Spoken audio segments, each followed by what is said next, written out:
Hello everyone, we are from Group C6. The title of our assignment is Secure System Development. A login is a combination of credentials used to authenticate a user's identity. In this assignment, we create a mobile application with Android Studio and Firebase to register new users and allow users to log in to the application. Good day, I'm Sharon. Let's discuss some login system security risks. First, buffer overflow attack. Attackers override the memory of an application. This may lead to the program to behave unpredictably and generate incorrect results, memory access errors, or crashes.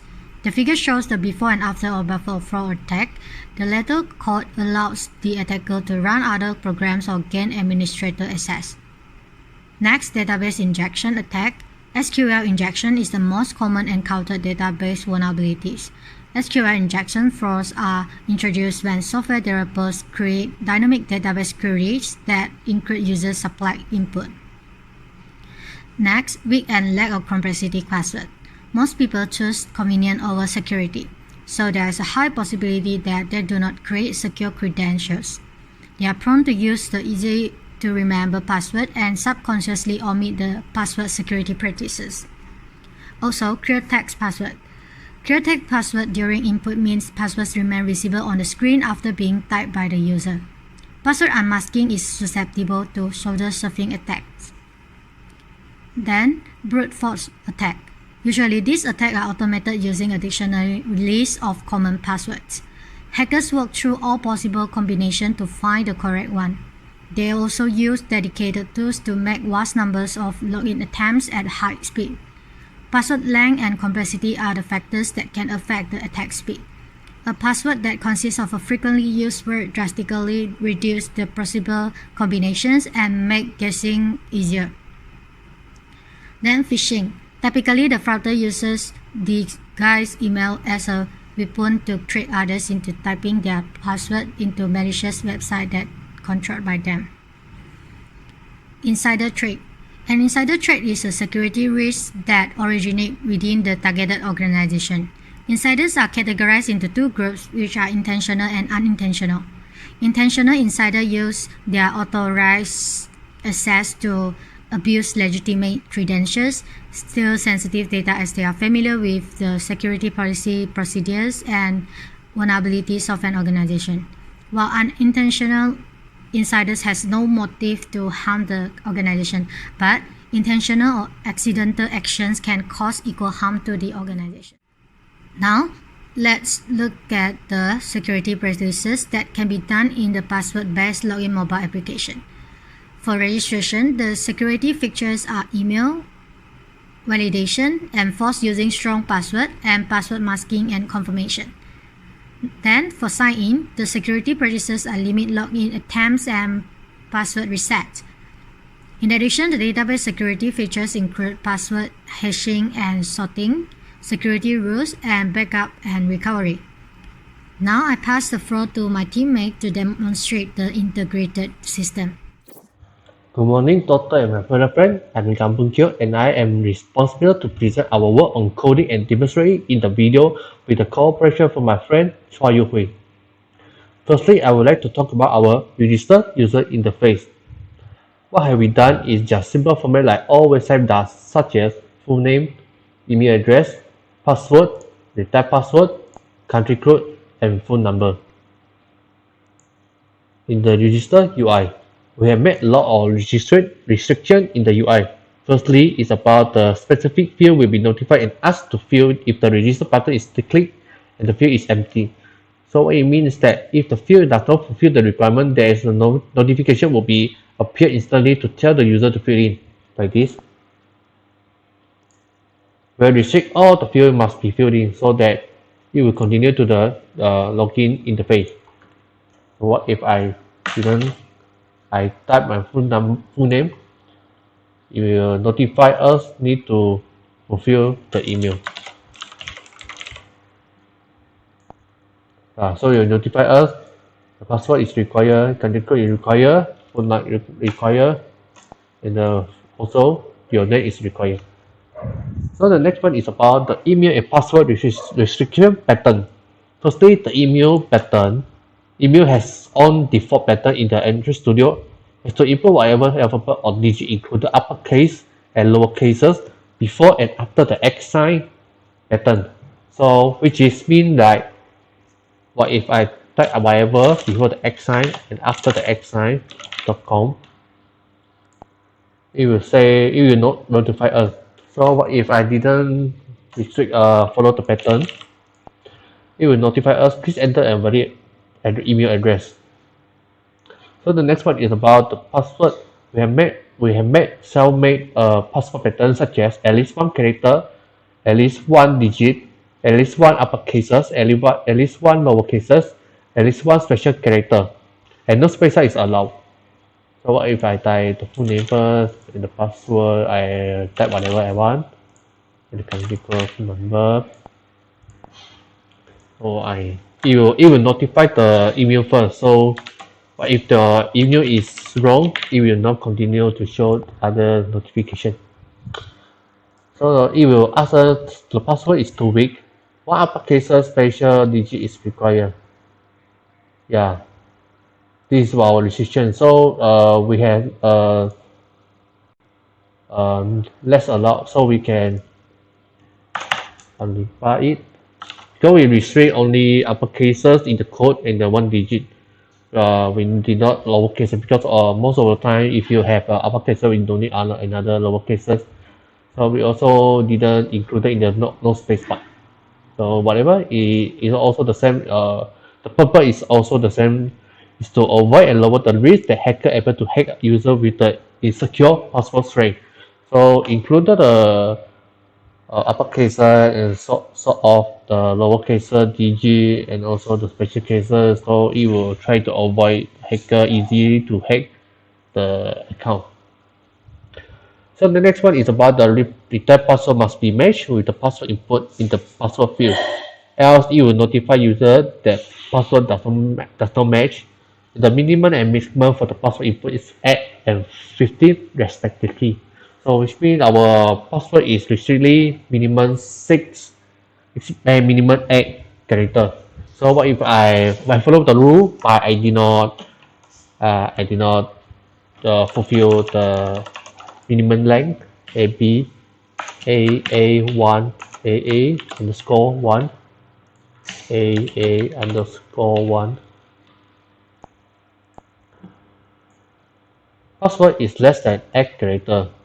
Yeah, because it is valid and also our return password is invalid, it will notify us the error the given password is invalid.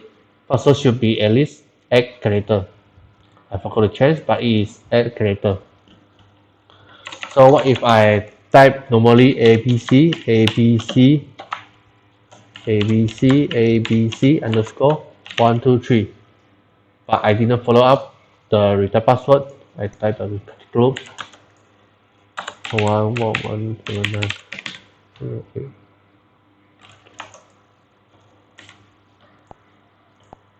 It will notify us the password does not match. So which means that if the return password is invalid, it will not succeed to lead the user bring to the login interface because you didn't manage to success register in the registered user interface. So what if I followed all the rules? Let's see what happened. ABC underscore 13. There is a button, so you say that the user is created, the verification link has been sent. So at the end, the verification will be simultaneously in order to verify the email input is valid. So let me back to the register interface.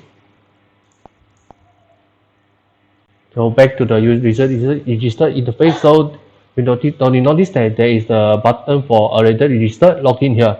So this button will pass the UI to the login UI. So just now I have succeed to register an account. So we're back to the Firebase. So we notice that. So let me refresh the Firebase.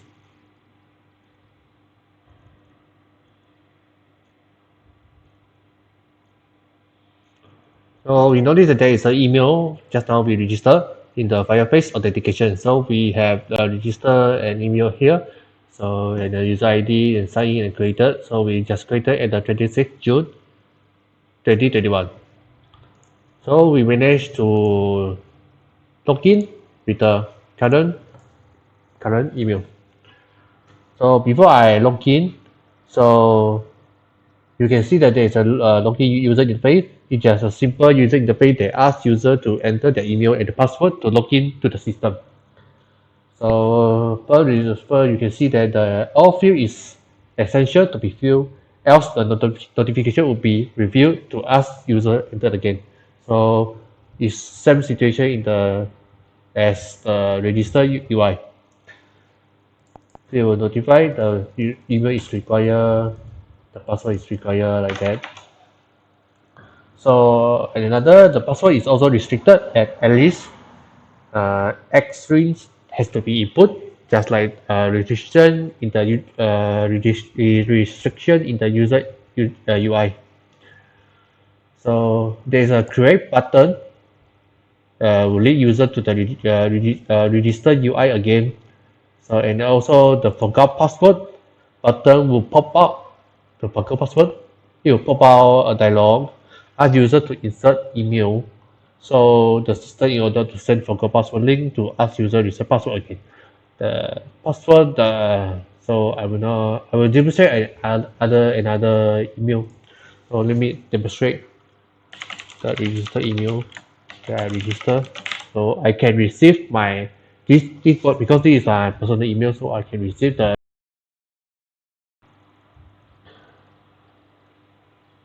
so you can see that reset link can be sent to your email. So to ask her reset the password again. So let me open it.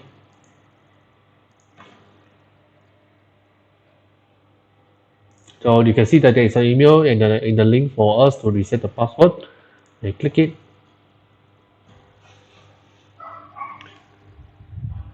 So the password does not restrict due to some constraint, but the purpose to do this is just show that we have the function. Because we could make instead of doing like this the dialog and also in the like this, we could make another UI just like the register UI, so we can restrict like that. So there's there's a bit tedious, so we make another function like this. So I input like that whatever I want, and also I can review it and save. Also I can see that the password is changed in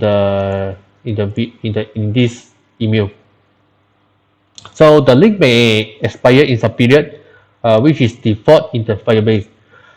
So I can try to click another previously email link. So I can see, you can see that. So there's a reset password. So I click the previous reset password link. So see there's whether it's expired. So it will show that your request is to reset your password has expired, or the link has already has been used. So other than that, we could notice that I have also there is a attempt login restriction in the user interface. If the attempting is greater than 4, so let me test. Just now 123 email.com abc score 123. So I don't want type the 3. It will say that the email password is incorrect. So if the attempting is greater than 4, 1, 2, 3, 4, the system will notify user the login is exceed. So then the button is automated disabled for the user to click in the period. For now, I set 5 seconds only. In order for us to see the functionality is able to work. But normally, of course, normally we will expect to get higher period for disabled user to log in. So this will only avoid the brute force denial of service, those DDoS or attack to avoid. So this is the purpose we do the attempting. login chances. So that's it for the login user interface.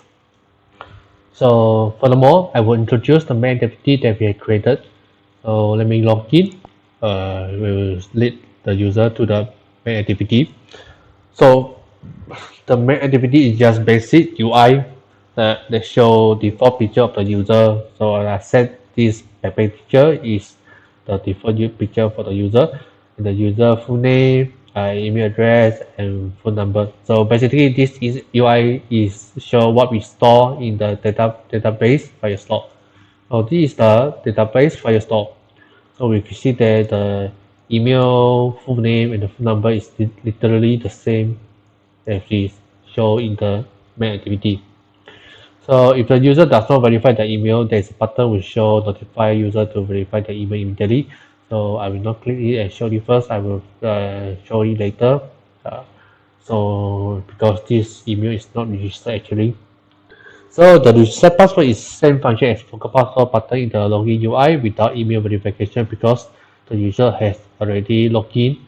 So there's no necessary for us to send the email verification link again. So it will pop out the dialog and ask the user to enter the password, new password. So we set the password is reset successfully. The reason of this function is same as for password function in login UI. We don't need to create another UI or do like the register UI. We know how to do it, but actually it's quite tedious. So we make a dialog like pop up, make a new function different from other. Actually, it's quite easy for us to make a UI because we have experience with that. But make a dialog is quite fresh for us for function. So last function is change profile function button, but currently I may change to actual phone to demonstrate it in order to show full functionality what we had done. So that's it for the main activity user interface. Oh, by the way, there is a logout button. I could click out and show that the password is reset successfully. So I type it.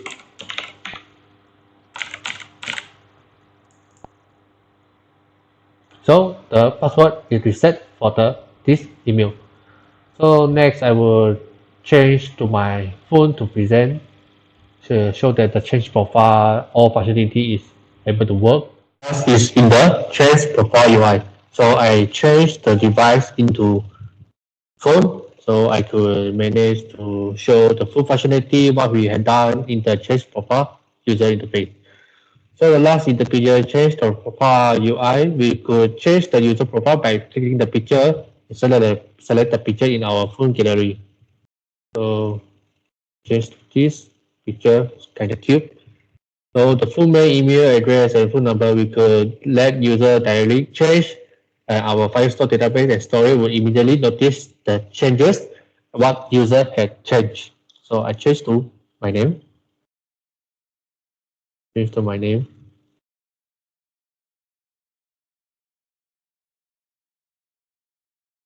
I change to a legit email. So I change to my USN email.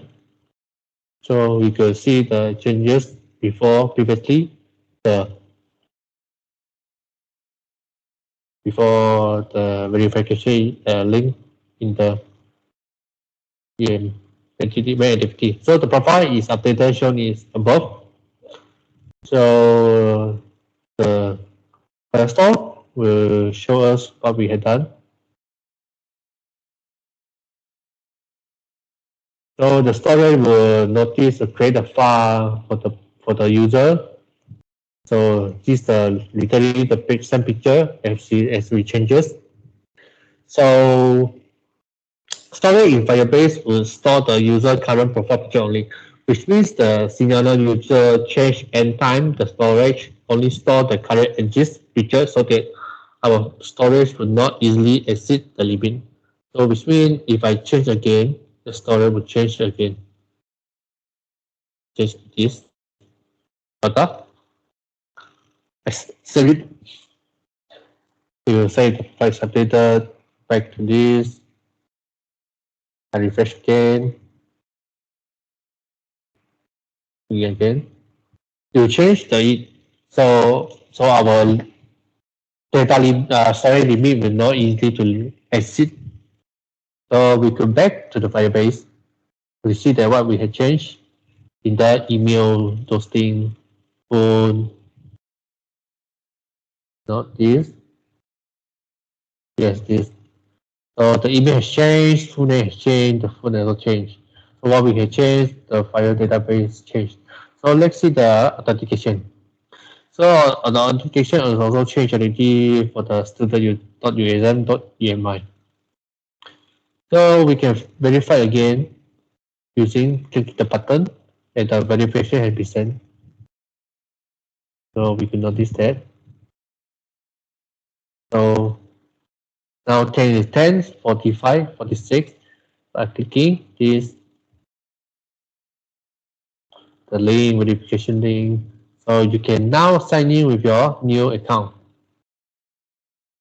Back to this, it will not change immediately. So I change the UI, back again, we know again, but I can log out again and see what I have done.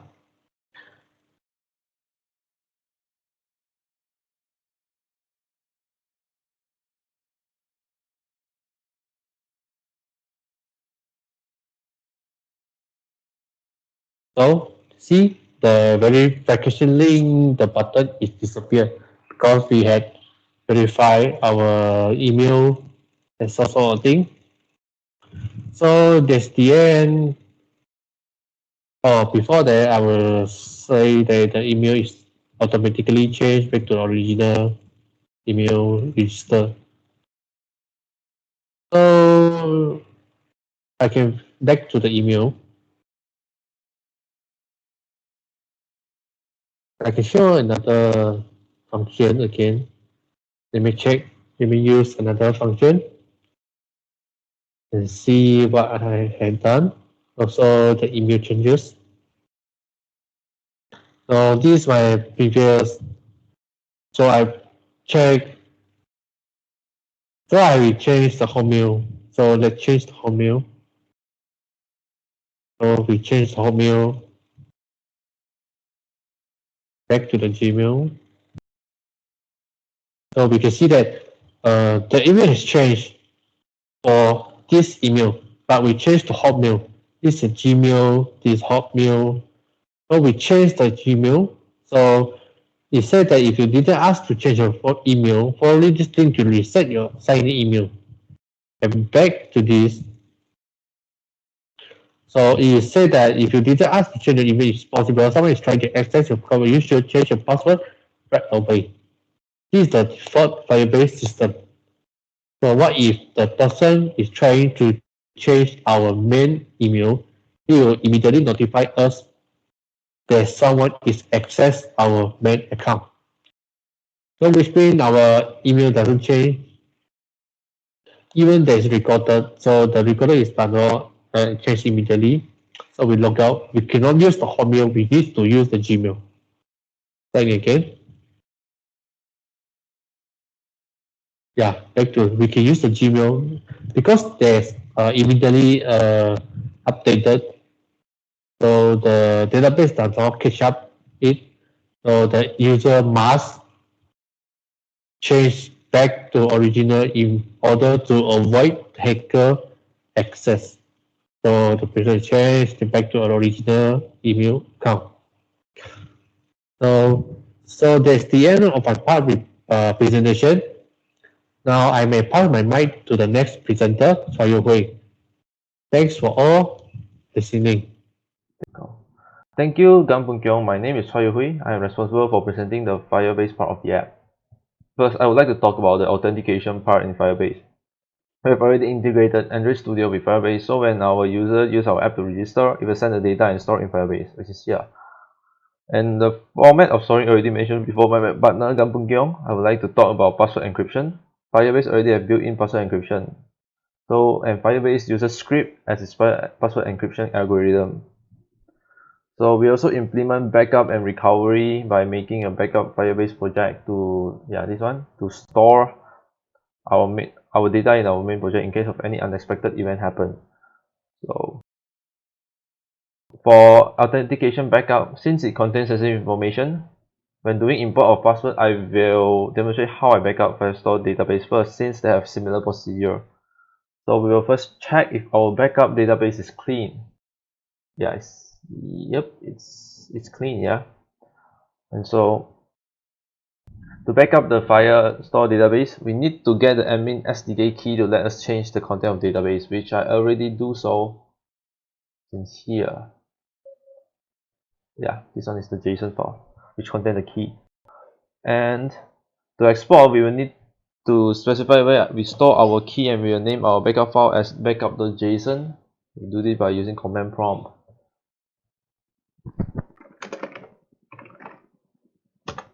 And I already pre-typed the code.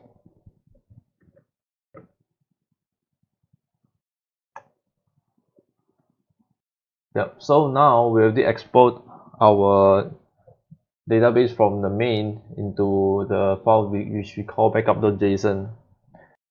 And after we run the code, the data will store the backup.json, then we will import back by backup project by running this code, which is here.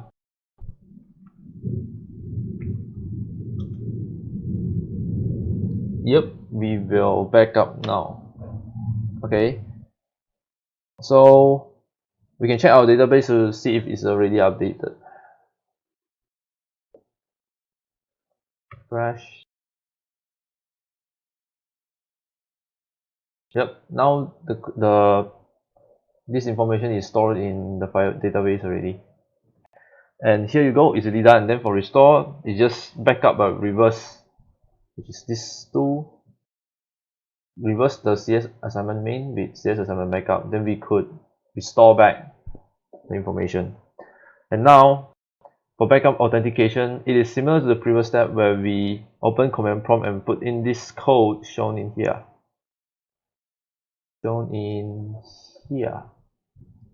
Import of export.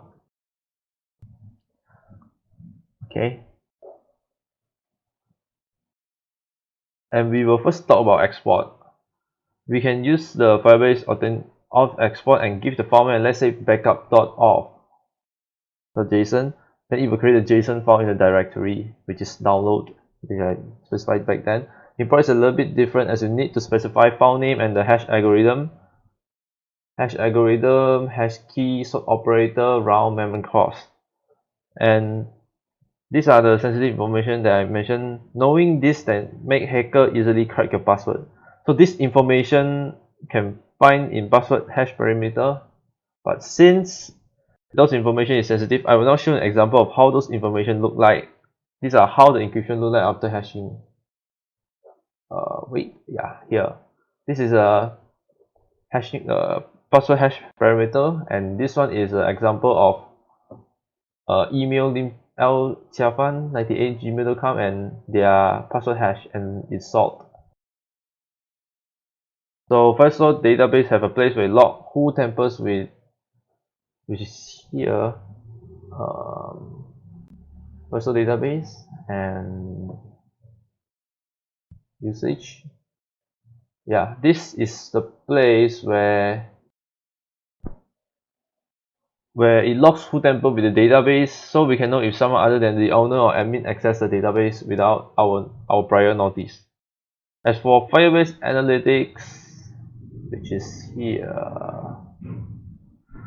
it is a shame that we could not integrate this to our app. We tried, but it's not working. If it worked, it would be very useful to track the user activity and see if any abnormal trend of user activity, so we can regulate how the app should work. Thank you, that's all for me. Now I will talk about the weakness of the system and the solution for it. First, our login system uses single-factor authentication, and it is relatively easy to infiltrate. Implementation of two-factor authentication will enforce the security. After users create account, they can verify account after logging in, which means they can log in with an email account that does not exist. So the system can be modified by verifying account before logging in. If users forget their account password, they can reset password without restriction. So they can enter simple passwords It can be improved by restricting the password with certain combination of characters. Lastly, in our system, we perform manual data backup. In future work, we can set automated backup strategy as it is faster and more secure. That's all for our integrated password-based login system. If you are interested, you can view our Android Studio code in GitHub. Thank you for watching.